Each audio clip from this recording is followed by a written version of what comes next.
Welcome to On Air with Amber Wynn, where nonprofit leaders learn to fuse passion and commitment with proven business strategies to create long-term funding, impact, and sustainability. And now, here's your host and resident Philanthrepreneur, Amber Wynn. Hey fam, it's your girl in the house, Amber Wynn, Philanthrepreneur, and you are on air with Amber. I'm so excited to be here today. Today's topic is artificial intelligence in the nonprofit sector. And I'm talking about this because I have people ask me all the time, Amber, what do you think about AI in the nonprofit? You know, what's your opinion? And I'm going to start by saying this. Your girl is Gen X. I am not big on technology. I am not big on, the newfangled, whatever, shiny object, whatever. And I will say this. Everything has its place, right? You can't run away from it. Technology is here. And if you understand how to use it, it can benefit you. So when we come back, I'm going to talk about artificial intelligence in the nonprofit sector because everything has its place. If you're thinking about hosting a gala, golf tournament, or any other kind of event, make sure at the end of the event, you generate a profit and not come out with a loss. There's a formula for guaranteeing that your event will generate a profit. You'll find it in my How to Price Event Tickets for Profit Toolkit. Learn the insider secrets for how to ensure your event will always make a profit every time. Order your copy today. Welcome back to On Air with Amber Wynn. Today we're talking about artificial intelligence and the nonprofit sector. And I started out by saying how I'm not necessarily, in support of technology because it scares me. I don't have that orientation and I'm old school, right? But I'm also a business owner and I also recognize how technology can help me. And because the nonprofit sector has a burnout rate of over 54%, I am going to advocate for AI in the nonprofit sector because if you utilize it the right way, then, artificial intelligence can help increase your efficiency. It can help with things like automation and it can help with increasing effectiveness. For example, your funders want to know your impact. If you use artificial intelligence to help you with getting out your message on how impactful you are, that's only going to benefit you, right? So instead of running from AI, I would say take a course. Learn how integrating AI into your organization can help you to be more effective and to help you be more efficient.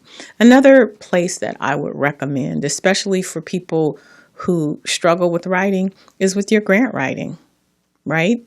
I would say to a person, leverage AI to help you write a more effective grant than struggling and putting out work that, number one, depletes your time, and number two, has not yielded you a positive result.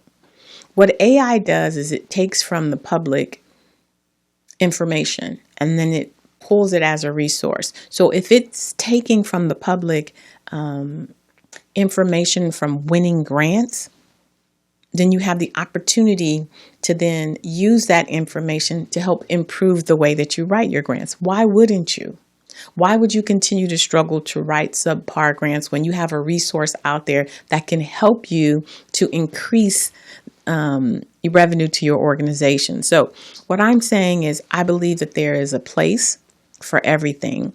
And because we struggle in the nonprofit sector to be able to fully fund our organization, if you can use technology, if you can use AI to increase your efficiency and your effectiveness, I'm going to say go for it. I am. I think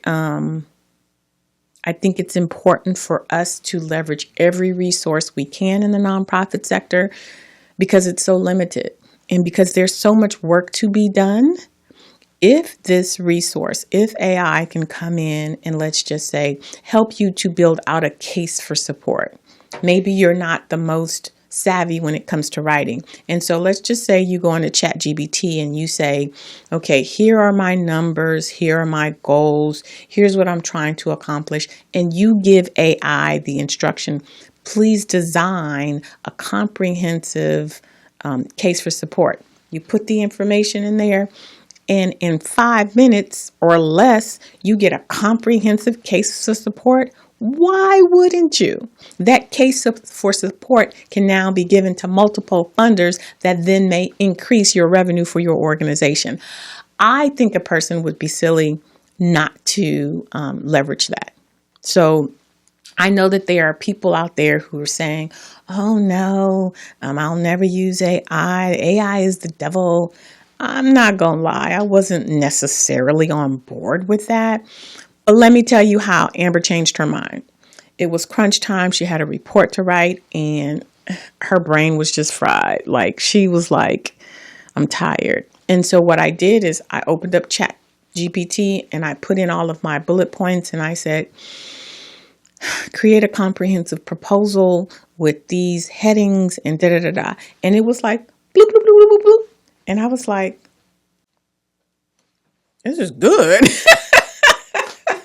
It wasn't perfect, but I tell you what ChatGPT gave me, it would have taken me 3 iterations to get to. So I bypassed those 3 iterations and then I took what ChatGPT gave me, I massaged it and I made it my own because ChatGPT, it's not perfect, right?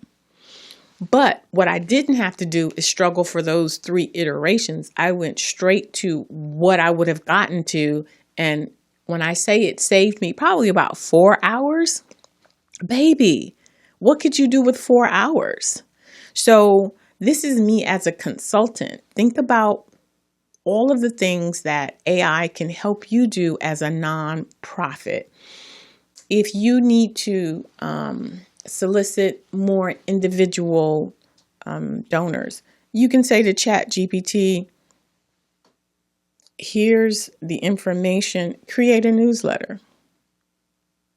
You can say to ChatGPT, here's all my information. I've had 80 clients. I've graduated 10 of them. 6 were from this spa. 4, create a report. This is the report now that you turn in to your funder if they don't have a prescribed template. Like, you can use AI to increase your capacity. You can use AI to help you to become more efficient. If it's time for a solicitation and you don't know how to write a letter asking people to donate, you give ChatGPT that information and you say, craft a comprehensive solicitation letter, craft a direct mail, craft an ask of donors for $250, craft an ask for a reoccurring letter. Like, you don't have to sit there and struggle with what to write. You put in the information, you give the request, and it may not be perfect, but it may be good. And if it's good, you can use it and then massage it and put your own touch onto it. So I'm here for increasing capacity. I'm here for making a nonprofit leader's job easier. I'm here for those things, those resources like AI that can help you just be a more effective leader. As I've said numerous of times, the burnout rate for the nonprofit sector is 54%. And that's because you are the accountant and you're the grant writer and you're the communications person and you're the marketing person. Listen, you can have AI help you with writing your social media posts.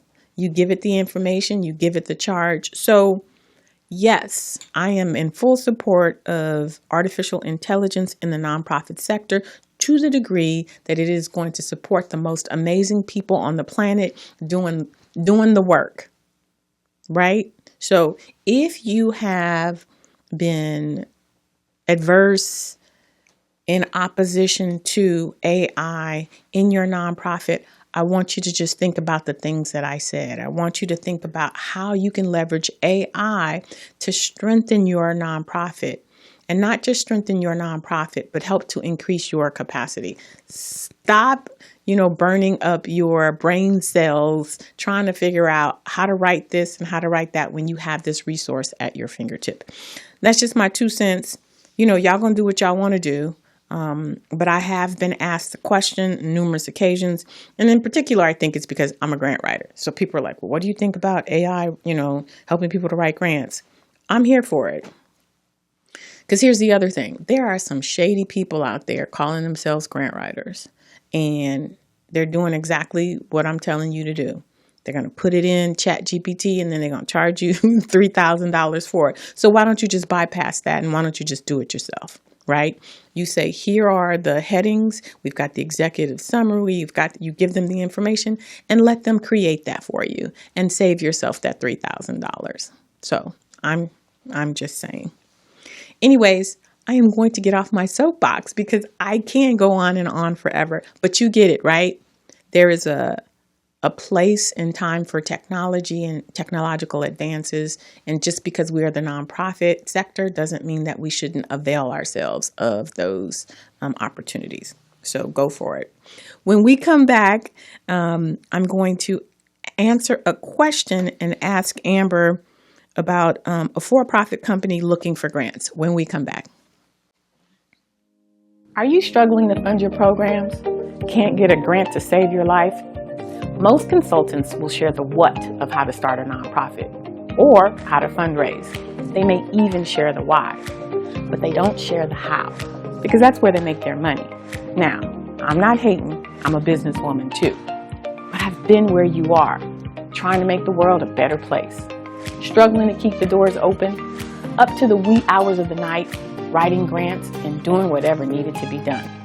And because I've walked in your shoes, I'm not here to make you spin your wheels, waste your time or your hard-earned money. We ain't got time for that. The world needs you. I'm here to show you how to transform that pit you keep dumping your hard-earned money into a profitable nonprofit. I take my 30 years of nonprofit experience as a founder, executive director, program developer, grant writer, and funder, giving out over $7 million annually in grants. And I save you, literally, thousands of dollars and hundreds of hours. I walk you through setting up your nonprofit organization so that you can be generating enough revenue to cover your monthly expenses in just 90 days. How would that feel? Not paying bills from your personal bank account. I share my insider secrets, tips, tricks of the trade, and provide you with a step-by-step roadmap on how to turn your bootstrap organization into a profitable nonprofit. Within 6 months, you could be generating enough revenue to pay your salary or fully fund your programs. The choice is yours. But you have to get the blueprint. And it took me 3 years to develop it, but it's here and it's going to change your life. Join my other successful clients who are just like you, full of passion and determination, but they had no idea all that it takes to run and fund a successful nonprofit. Now they're winning grants and drawing a salary, and they know what it is that they're supposed to be doing to run a successful nonprofit. They're no longer making it up as they go. They have the roadmap, and they're clear about next steps. And I want that for you too. So what do you get in this course? You'll walk away with knowledge, products, processes, and systems. Not just a bunch of promises, but exactly what you need to turn your organization into a profitable nonprofit. I promise, you don't need grants. What you need is a solid infrastructure. And this course is going to give you all of that and more. And what's more, it comes with a money-back guarantee. So go ahead, click the link below to register for this course. Welcome back to On Air with Amber. I think it's important for every nonprofit to, chart their own course, right? So, but I'm here to support you and I'm here to give you my opinions. And that's all that they are just opinions. I know I went a little hard in the paint before the commercial, so I just wanted to go ahead and say that. I'm here for you. I'm here to support you. You make your choices and your decisions. I'm just here to share my opinions with you. And with that, talking about sharing opinions, we're going to move into Ask Amber, where a person reached out to me. His name is Darren, and he's from Corpus Christi, and he asks, I'm a for-profit company looking for grants to support my business. Do these exist? Or do you have to be a nonprofit to get a grant? And if you have to be a nonprofit, can I start one to get grants to help support my business and have it function like the nonprofit arm of the business? So prior to the pandemic, my answer would have been no. Grants are specifically for 501c3s, for nonprofits. But the pandemic opened up a whole new world for businesses, in particular small businesses. And now there are quite a few grants out there for businesses. You'll see it all the time. Hello, Alice, your municipality, SBAs. There are business grants out there. And all you have to do is Google business grants for small businesses. And then, all of those resources should come up. You can also check out grants.gov for grants. There are grants out there that the government, they put out there specifically for businesses. Make sure that you listen to my previous episode talking about government grants, though. While they may be there for you, it comes with a lot of strings attached. Things like you have to register for SAM, and you've got to, create this rigorous proposal. So it's not as simple as that. There are organizations out there or companies out there that specifically fund small businesses, and it's not as rigorous as the government. But based off of the way you worded your question, right? It doesn't look like your true passion is to start a nonprofit. What it sounds like is you're looking for a way to support your organization, right? Just by you saying, can I start a nonprofit to get grants to support my business? Here's what I will tell you.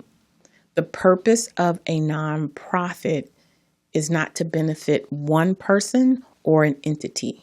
So the very nature of your question says that your application would be denied, because 9 times out of 10, that's what you would put on your application, that you're starting a nonprofit to support your business. And the IRS is going to decline that. The purpose of a nonprofit is to serve the greater good, right? So do not use a nonprofit to go that route. There are grants out there specifically to support nonprofits. Check out SBA, check out SCORE, check out your Chamber of Commerce. They're going to have specific resources for small businesses like yours, and they'll be designed to support businesses. So don't start a nonprofit. Thank you for that question. If you have a question and you want to ask Amber, hit me up on any one of my socials. Hit me up on my email, amber@amberwynn.net, and let me know your question. I'll be happy to answer it on air. Now we go to my favorite part of the episode, where I have the honor of featuring a nonprofit that's doing the work in the community. You guys are amazing individuals. And what typically happens is you're so busy with your head to the ground doing the work that you don't, come up and make sure that people know who you are, where you are, and what you're doing. When we talk about things like increasing your individual donors, increasing your funding streams, people need to know you're out there, knowing the work that you do. And so I created this segment so that I can help people find you. Individual donors, major donors, funders. And we're wrapping up our conversation. It's a 4-part conversation with the founder of Therapeutic Play Foundation, Nakia Fields, who is an amazing nonprofit leader. And so let's go ahead and, tie up our conversation with Nakia.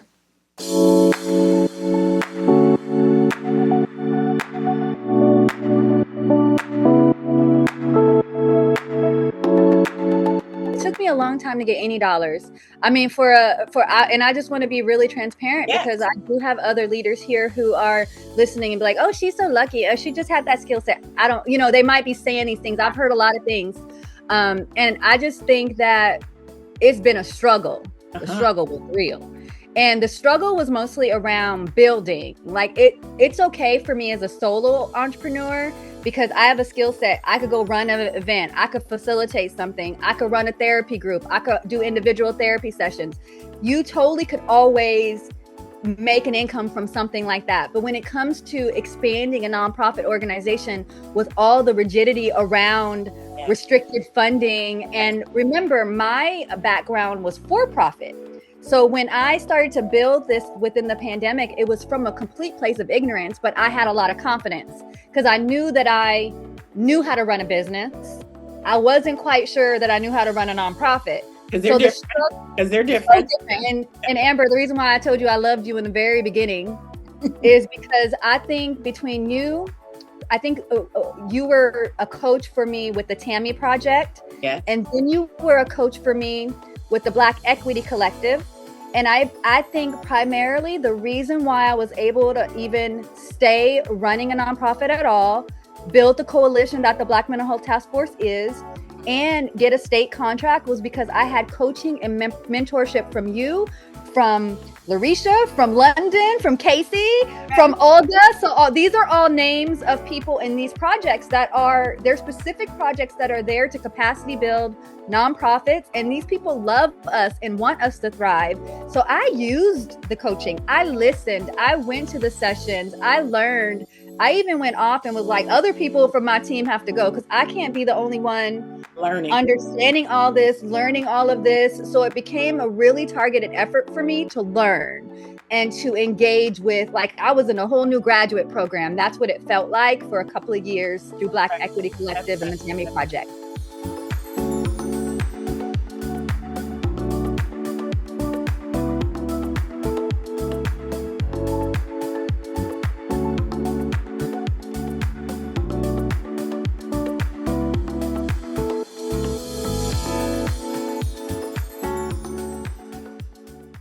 Welcome back to On Air with Amber Wynn. It was a pleasure to have that conversation with Nakia of Therapeutic Play Foundation. If you want to hear the whole conversation, go over to my YouTube channel and you can hear the conversation in its entirety. And again, if you'd like for me to feature you on my podcast, hit me up on any of my socials and let me know. So today we talked a little bit about AI and how it can support your nonprofit. I want you to dive in, people. Use the resources that are being provided to you to help increase your capacity so that you're not a part of that 54% burnout statistic. I want you to look at ways for you to get things off your plate, to get things done easier without all of that stress. I know for me, I suck with numbers. So if I have to sit down and build out a budget, or if I have to sit down and do a financial statement, it's stressful. I assume it's the same way for people who struggle with writing. I tend to like to write. But if that's the way I feel about numbers and that's the way you feel about writing, why not leverage a resource that's out there to support you? I'm out here to support you. And so that's why I'm sharing this information with you, to encourage you to do those things that's going to make your life easier. Okay. All right. So if you enjoyed this week's topic, be sure to share it, subscribe, like, all that good stuff. Y'all know those algorithms out there. Thank you so much for spending your time with me this week. Don't forget to check me out next week. And until then, be sure to take care of yourself like you take care of your community. Thanks for listening. If you enjoyed this episode, subscribe and leave a review on iTunes. Head over to www.amberwynn.net/podcast for the links and resources mentioned in today's podcast. See you next time.